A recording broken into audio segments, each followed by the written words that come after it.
This is Fresh Air. I'm Terry Gross. Today we continue our series featuring some of our favorite interviews of the year with Francis Ford Coppola. I spoke with him about writing and directing his masterpiece, The Godfather, in November after the publication of The Godfather Notebook. The book is a reproduction of the notebook he put together as he prepared to make the film. It contains his thoughts about each scene, including the pitfalls he wanted to avoid.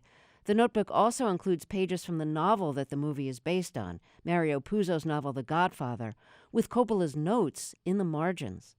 The movie starts with these words. I believe in America. America has made my fortune. That's the character Bonacera, who has come to The Godfather, Don Vito Corleone, to ask a favor. Bonacera's daughter was brutally beaten after she resisted two boys who had tried to take advantage of her. Bonacera says he went to the police like a good American. The boys were tried in court, but the judge gave them a suspended sentence, and they went free that very day. Now Bonacera wants revenge against those boys. The Godfather, played by Marlon Brando, offers this response. We've known each other many years, but this is the first time you ever came to me for counsel or for help. I can't remember the last time that you invited me to your house for a cup of coffee. Even though my wife is godmother to your only child. But let's be frank, you never wanted my friendship. And you were afraid to be in my debt. I didn't want to get into trouble. I understand. You found paradise in America. You had a good trade, made a good living, the police protected you, and there were courts of law. You didn't need a friend like me. But now you come to me and you say, Don Corleone, give me justice. But you don't ask with respect. You don't offer friendship. You don't even think to call me Godfather. Instead, you come into my house on the day my daughter's to be married and you ask me to do murder for money. I ask you for justice. That is not justice. Your daughter is still alive.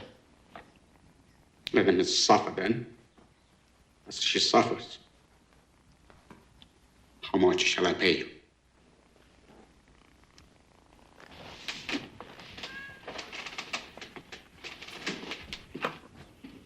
Bonacera. Bonacera. What have I ever done to make you treat me so disrespectfully? If you'd come to me in friendship, then the scum that ruined your daughter would be suffering this very day. And if by chance an honest man like yourself should make enemies, then he would become my enemies. And then they would fear you. Be my friend? Godfather?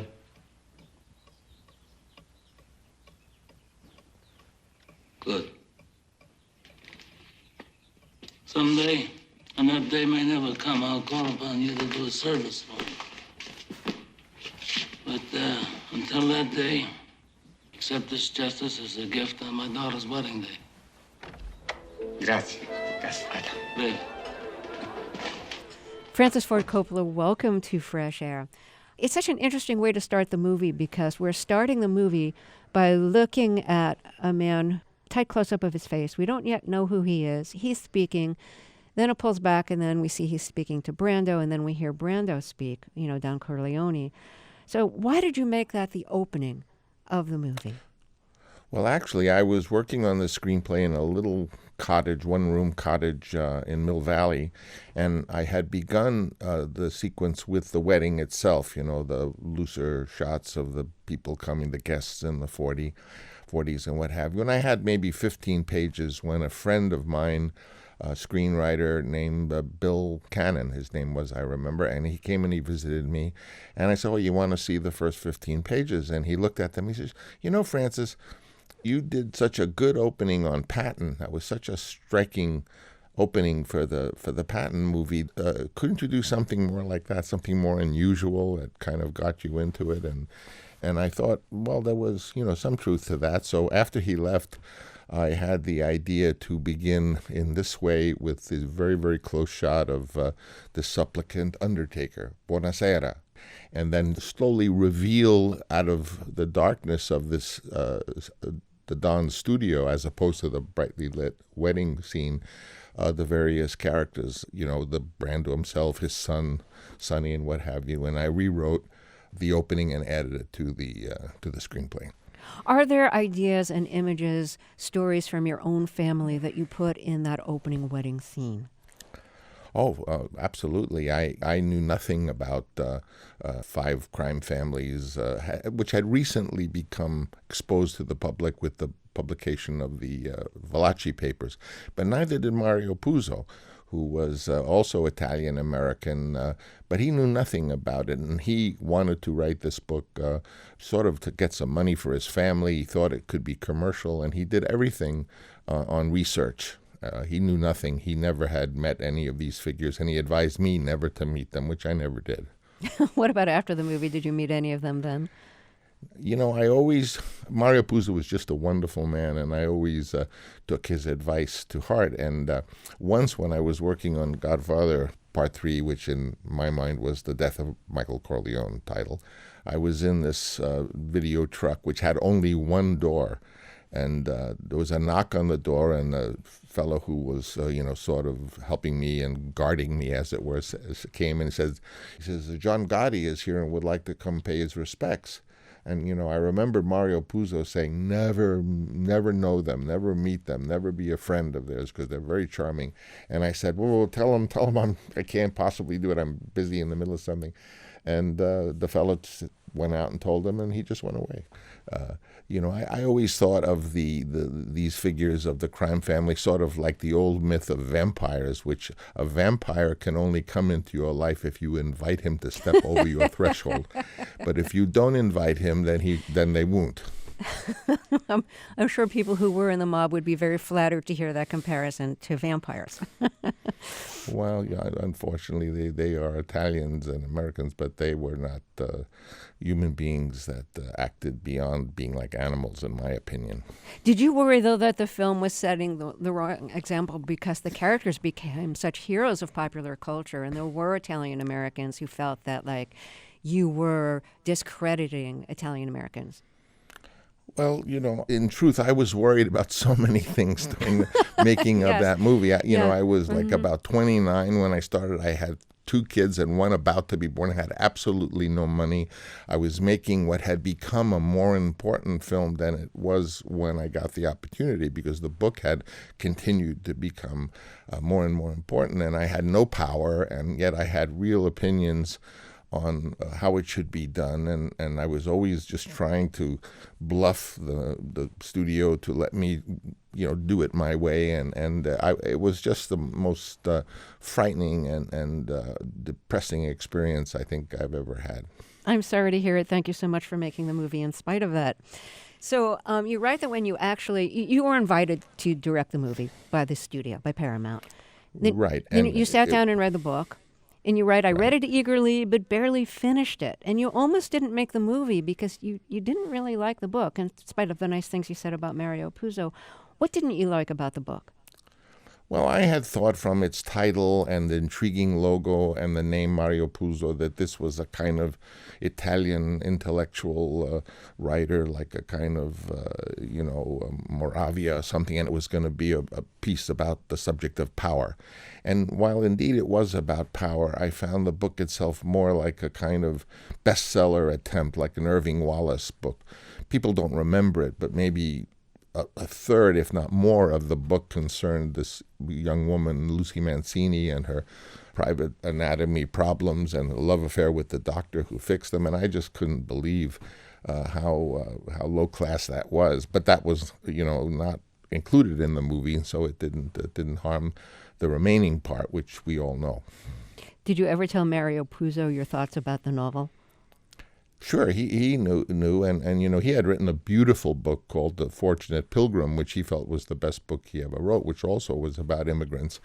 But it was very respected by writers, and it was a beautiful book, but it didn't make money. And, like so many Italian Americans, he adored his children. He wanted to give his children some better life, and he wrote this hoping it could make a lot of money for himself. It did. And it did. Yeah. The Mario Puzo novel, The Godfather, is set in the 70s. The movie, part one, is set, starts out in the mid-1940s, just after World War II. Why did you want to change the time that it was set in? I didn't change the time. That's the way the novel is. The novel starts out exactly. I was very loyal to the novel after I had derived what the movie would be, and it was set in the 40s. That was one of my first arguments with the producers. Was I felt it should be set in the 40s. They had wanted and really had a script. Oh, they set. wanted it set in the 70s. Yeah, because okay. and you know why, of course. If you make a movie during the contemporary period that the movie's being made, you don't have to have special cars, you don't have to have special costumes, you don't have to spend all of that money trying to create a period. I see. Okay. So that was one of your first fights with the studio. Very big fight because they had planned to use this script. I mean, the script had hippies in it because it was going to be set in the 70s. And the studio had this young director who was hired mainly because he was Italian-American, and they figured that would possibly be good in terms of saying, well, an Italian made the film. And also, I had some acclaim as a screenwriter, and they knew this script needed to be worked on, so they figured they'd get a free rewrite out of it, which they did. And also, I was young and had no power, so they figured they could just boss me around, which they proceeded to begin to do. So the book that was just published, The Godfather Notebook, is what you describe as your prompt book. And you say this is the kind of book that usually like stage managers used, with like lighting cues and exits. You also have your notes to yourself. You have summaries of each scene, and you have what you call the core idea of each scene. This is an idea that you borrowed from Elia Kazan. So I want to play a scene, and then I'm going to ask you what the core idea was. So this is a scene at the wedding early in the film, and Michael, played by Al Pacino, is explaining to his girlfriend, Kay, played by Diane Keaton, that his father knows the famous singer Johnny Fontane, who has just shown up at the wedding. And Kay says, gee, how does your father know him? And then Michael explains. And in explaining, he explains a little bit about the family business. Well, when Johnny was first starting out, he was signed to this personal service contract with a big band leader. And as his career got better and better, he wanted to get out of it. Now, Johnny is my father's godson. And my father went to see this band leader. And he offered him $10,000 to let Johnny go. But the band leader said no. So the next day, my father went to see him, only this time with Luca Brasi. And within an hour, he signed a release for a certified check of $1,000. How'd he do that? My father made him an offer he couldn't refuse. What was that? Luca Brasi held a gun to his head, and my father assured him that either his brains or his signature would be on the contract.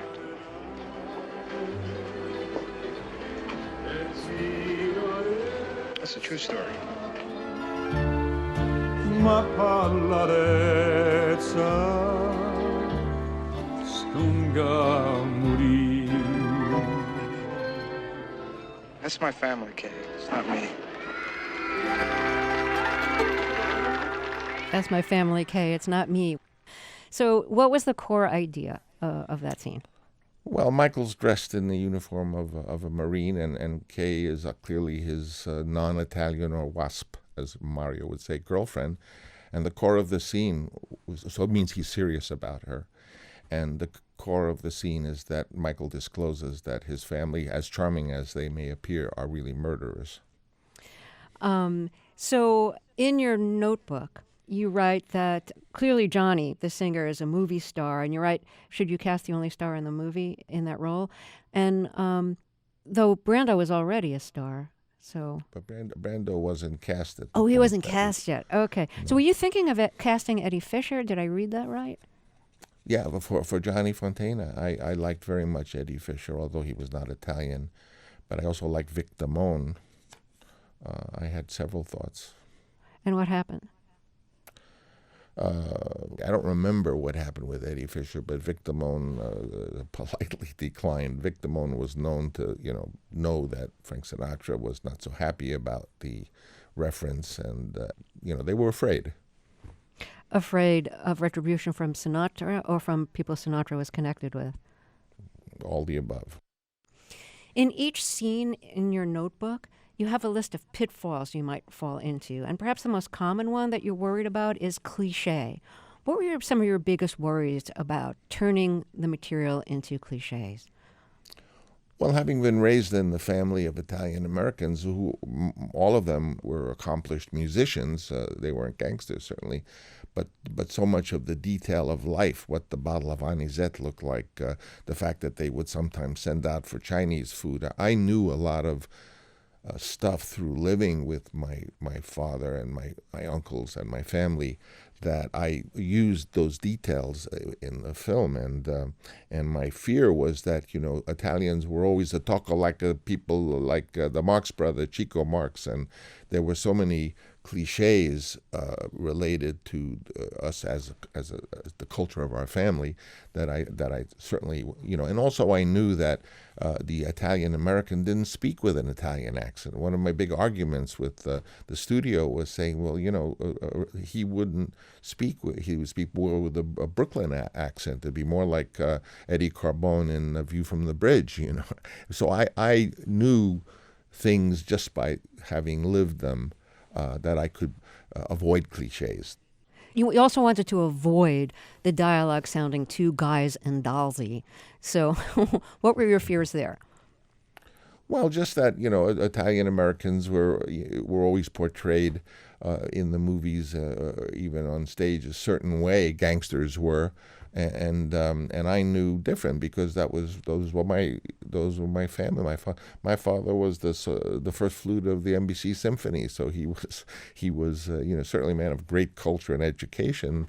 But he also the food he ate and what it was like in our home was something I could borrow and invest in the film to give it authenticity.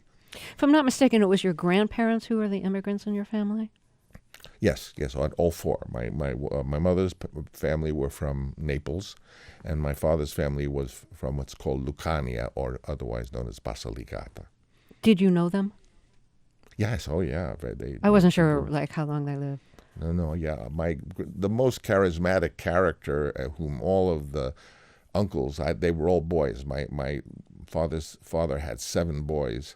And those were of course, my uncles, and they all imitated my grandfather, including my father. All his little gestures and his little sardonic remarks and his the way he would hold a little Italian cigar. That was from this grandfather who was unusual. But he died when I was about 5. I remember him.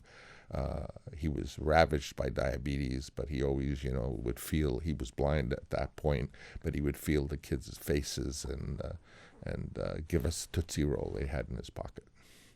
About the character Clemenza, who's very heavy. He's not only a heavy, he weighs a lot. He's heavy, and he's the one who's cooking the sauce in the movie. Right. And you write about him in your notes that he has to be believable as the type that would be everybody's favorite uncle, but also a killer. Right. Did you have an uncle who resembled him in any way?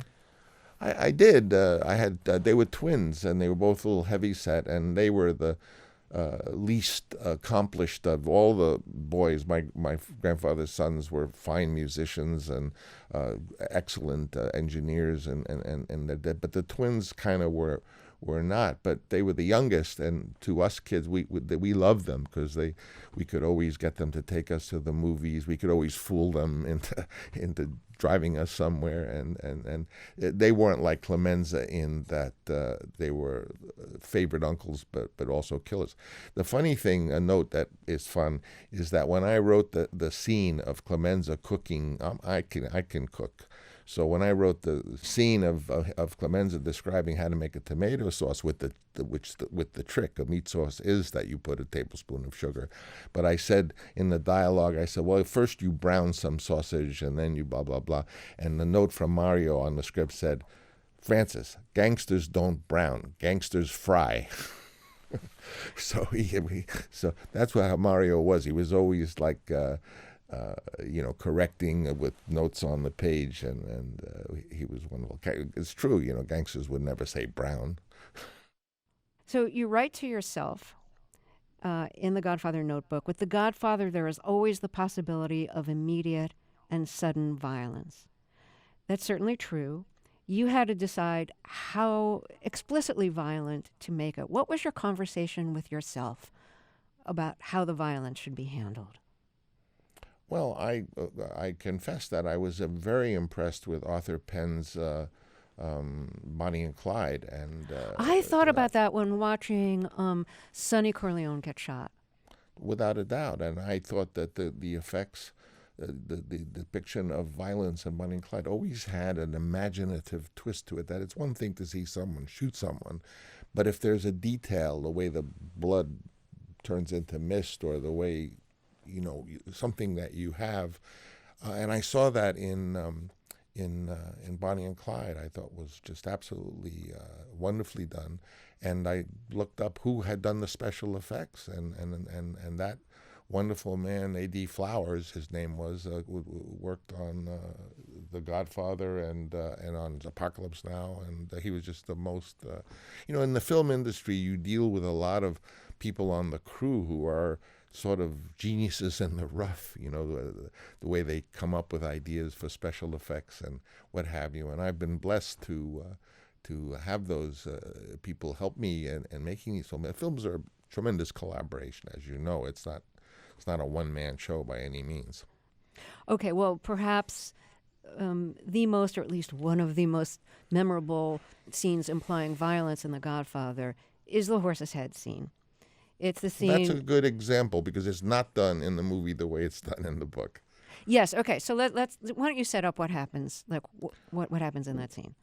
Well, it's a famous movie producer who is proud of his stable of beautiful stallions, and priceless. A horse could cost $500,000 or more in the 40s, and they've asked him to cooperate with their request to give the singer the role.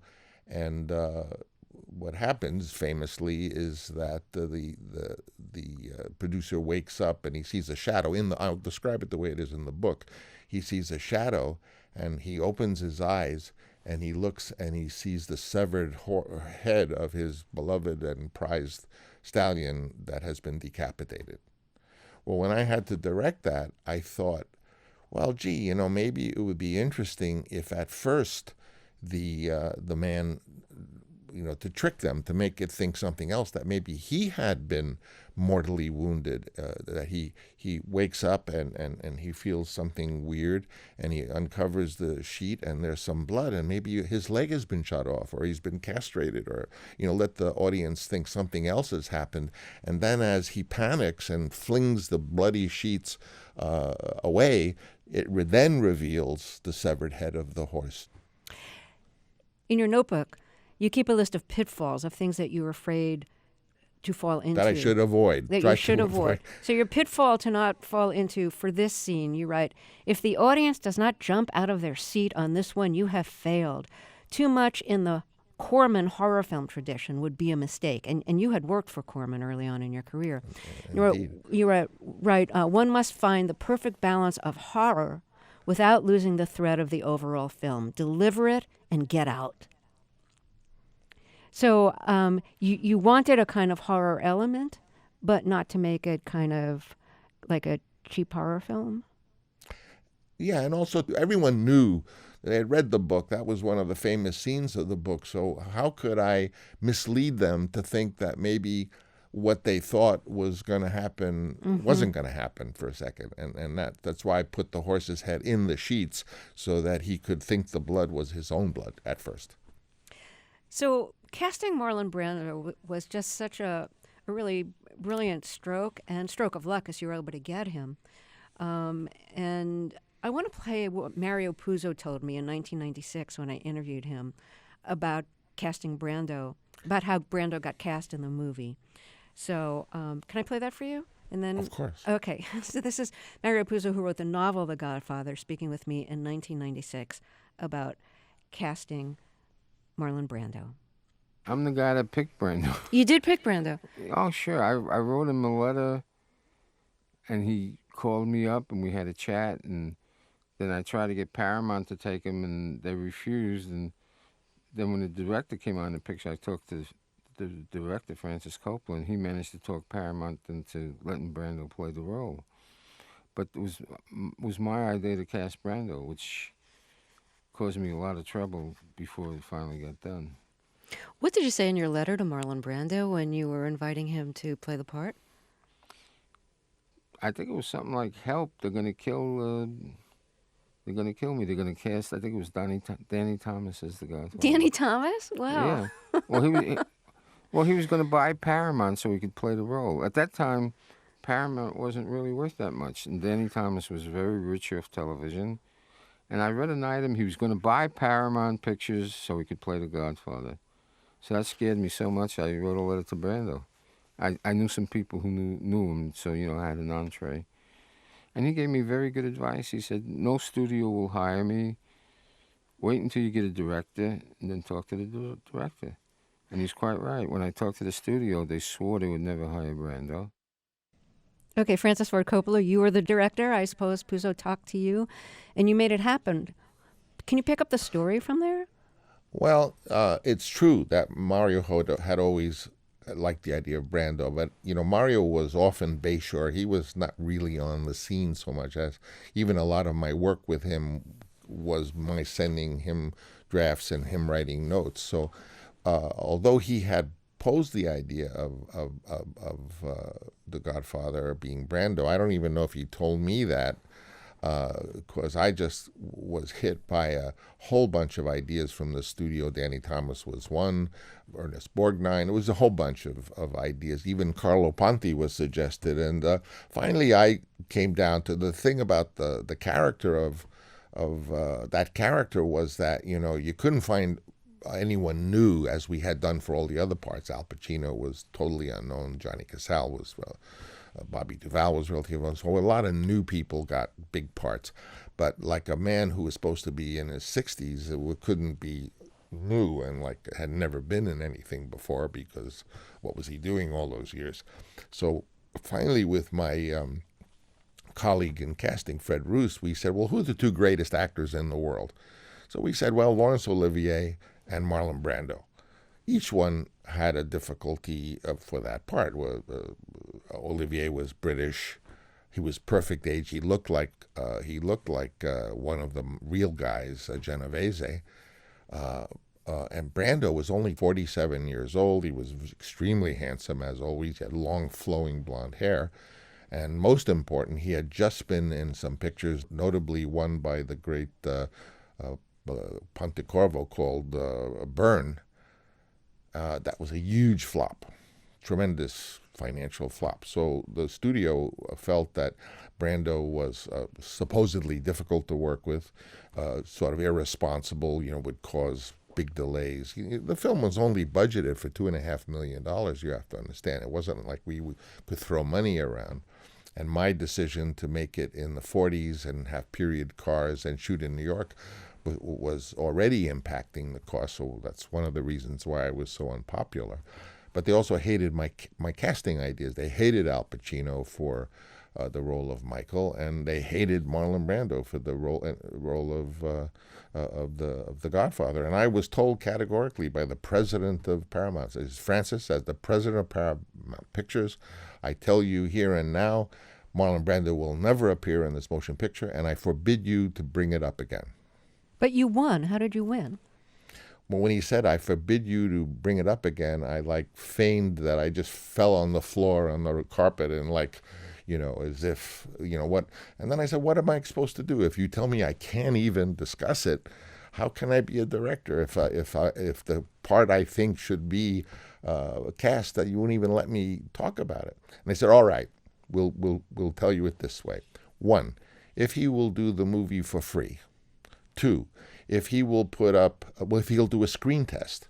And 3, if he'll put up $1 million bond that he will in no way have any misbehavior that causes the overrun of the picture budget, then you can do it. So I said, I accept.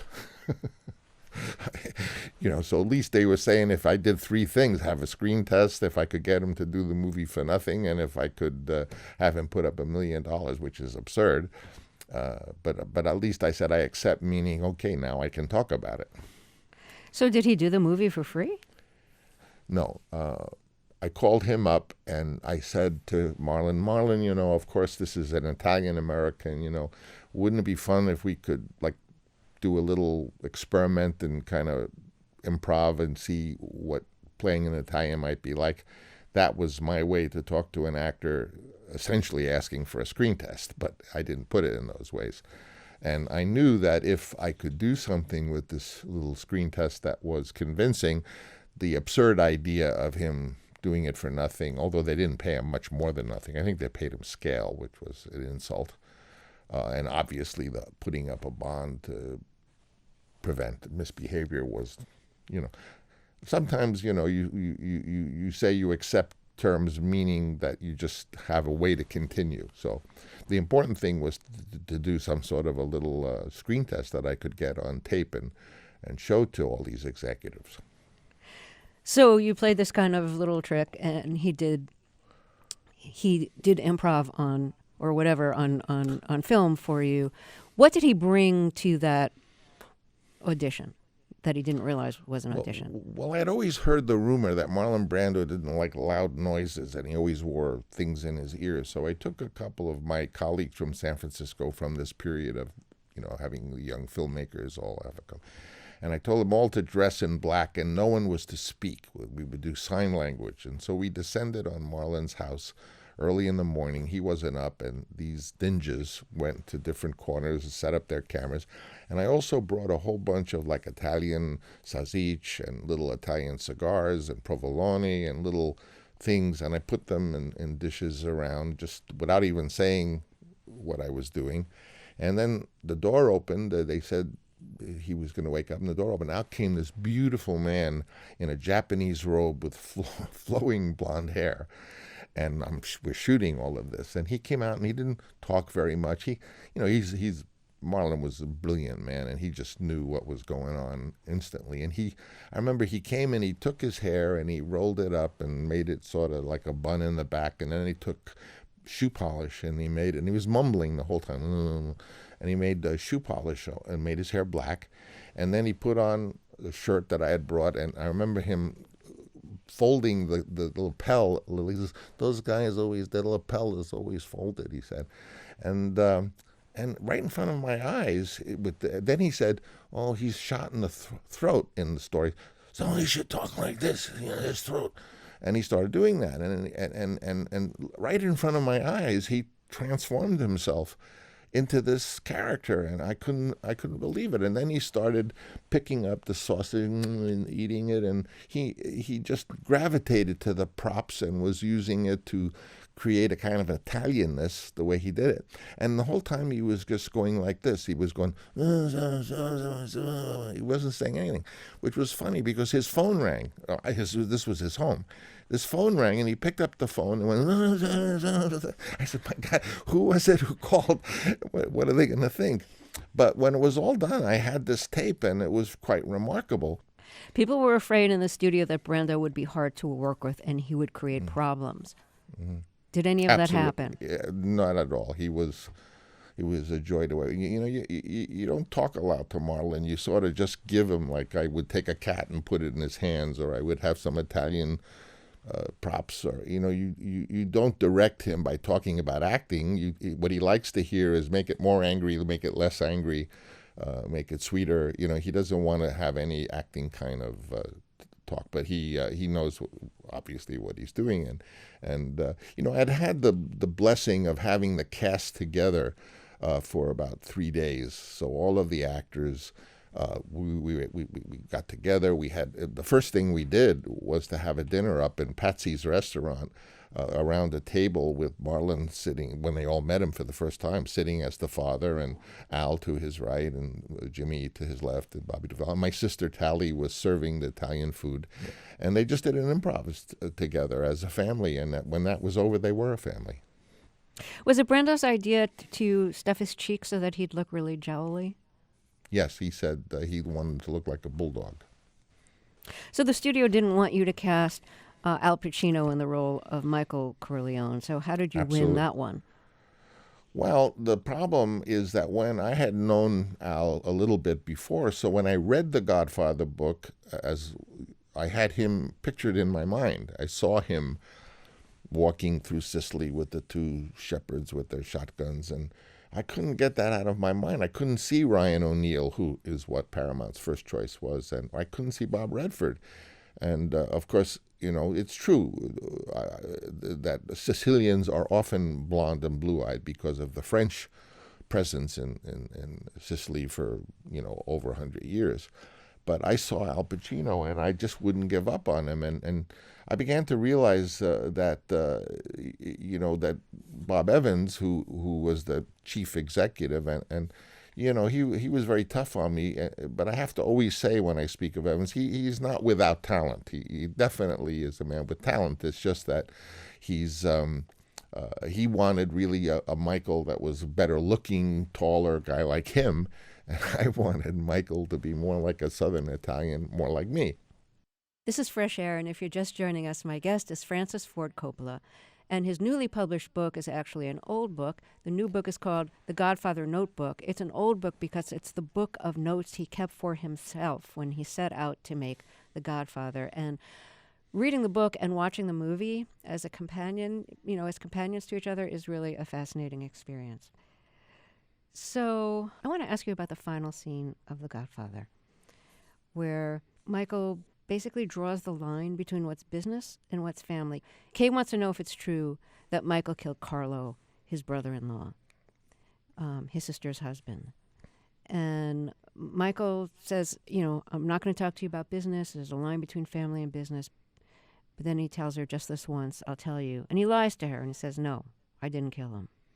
But that's been set up throughout the movie. If you even in the scene we discussed before, when he goes to ask her to marry her, he says, just this one time I'll tell you something, but I won't. Or when he tells her the story about your brains or your signature on the contract, he always limits it that he's telling her these things because he loves her, but that will be the end of that she shouldn't ask him anymore. So at the end, that is the final lie, and he closes the door on her. Exactly. I mean, literally. Like, he walks into another room where there's a business meeting about to take place in their home. Well, it's the meeting of him becoming the Godfather. They're kissing his hand, and just as the door is closed. Right, and somebody else comes over, one of his men comes over and shuts the door on her. So the last shot we see is of his wife getting shut out. And It's a really interesting place to end the movie. I don't think that's how the novel ends. No, the novel ends with a scene that indeed we did shoot, which is Kay going to church lighting candles for him. But hoping to save his soul. Yeah. But because that thread of don't ask me about my family, don't ask me about my business, I'll tell you this, but I'm not going to tell you more. He finally says to her, all right, I will answer this just one time. I will answer it, but then I won't ever again. And then and she says, did you kill him? And he says, no, he lies to her. And then the door, and I just felt emotionally that when that door gets closed on her, just as the other, what they call capo regimes, are kissing his hand, that was the ending, and to go to her lighting candles was anticlimactical. So I ended it there. And we're kind of like her because she loved him and she believed in him, and we like him a lot at the beginning. I mean, in the sense that he's not part of the killing, he's not connected to the business. He slowly becomes part of it, and we have to keep asking ourselves, who is he becoming throughout the film, and how do we feel about him? Well, I always, when I make a movie, I always have to have a theme, preferably in one word, that I can give when I made The Conversation, the theme was privacy. when I made The Godfather, the theme was succession. And I taught my children to try to know what that big theme is, because you have to answer so many questions every day about, should she have long hair or short hair? Should she wear a dress or a skirt? Should he have a car or should it be a bicycle? And you know the answer, so you just fire them off. But once in a while, you don't know the answer. And that's when you say, well, what is the theme? I remember in the conversation where we were picking sort of trench coats for the character that Gene Hackman, and I didn't know which one. I didn't want him to look too much like a detective. He wasn't really a detective. And then I said to myself, well, what's the theme? And I said, privacy. So there was one coat that was a plastic coat that you could see through. So I chose that. So your theme in the case of Godfather being succession, I would always know that as long as I was telling a story of the succession of, there was a king and he had 3 sons, and one was very this and one was very that, and blah, blah, blah, I knew that what I was doing. Francis Ford Coppola, thank you so much for talking with us about The Godfather. Thank you so much for making The Godfather and for insisting on the things that you wanted to make it as good as it is. No, thank you so much, and for your wonderful program, which I've enjoyed throughout many years.